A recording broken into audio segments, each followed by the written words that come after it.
How to create teams in Trello. Hi guys, welcome to another tutorial. In this tutorial, I will teach you how you can create teams in Trello. So kindly watch to the end. The first thing to do is to log in into your Trello account just like I have done here.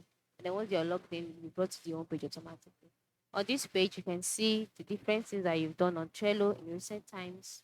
You can see them being displayed here. Then by the left side, you can see a menu or right displaying other options as well.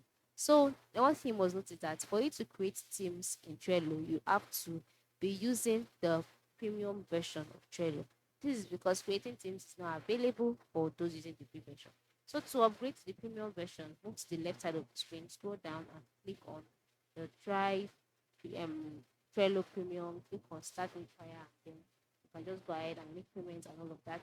And then once you're done upgrading, go to the top part of the screen, click on the plus icon, and then this plus icon, you will see the option create team.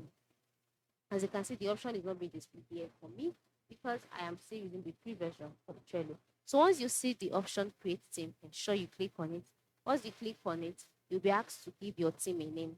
All right. So enter a name for your team and then click on continue. Then once you click on continue, you'll be taken to another page where you'll see some prompts asking you to invite your teammates to join the team. Once you've invited them, you can now have your teammates in your team. But if not, you can skip the step and invite them later if you prefer. And then once you've created your team, you can start adding bots and start organizing your projects. All right, because teams in Trello provide a shared space for all your bots and templates, making collaboration more streamlined and efficient. All right, so you can just ensure that you try this out and everything would be perfect. So I hope this tutorial has been helpful. Thanks for watching and I'm sure you have a good day.